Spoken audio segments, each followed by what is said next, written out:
முட்டை போட முன்னாலேயும் சாப்பாடு குடுப்பேன்.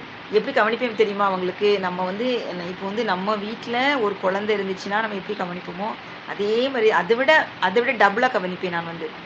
அத விடயும் டபுளா கவனிப்பேன் நான் வந்து. முட்டை போடுறதுக்கு முன்னாலேயும் சாப்பாடு குடுப்பேன். முட்டை போட்ட பிறகும் நான் சாப்பாடு குடுப்பேன்.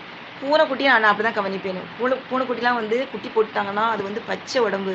எப்படி வந்து நம்ம வந்து குழந்தை பெத்த பிறகு நம்ம உடம்பு எப்படி பச்சை உடம்புன்னு சொல்லிட்டு நம்மள வீட்ல கவனிப்பாங்களோ, அதே மாரி கவனிப்பேன். பச்சை உடம்புன்னு சொல்லிட்டு அவங்களுக்கு சத்தான ஐட்டம், அந்த மாரி குடுத்து, அந்த மாரி ரொம்ப ஸ்பெஷலா கவனிப்பேன் நான் வந்து.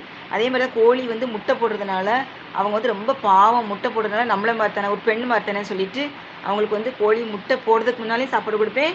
முட்டை போட்டு முடிச்ச உடனேயே சாப்பாடு குடுப்பேன். அதனால தான் என்னால வந்து லைவ் வரதுக்கு ரொம்ப லேட் ஆவுது, கஷ்டமாவுது. என்னால லைவ் வந்து போட என்னால அதனால தான் எனக்கு டைம் கிடைக்க மாட்டேங்குது. YouTubeல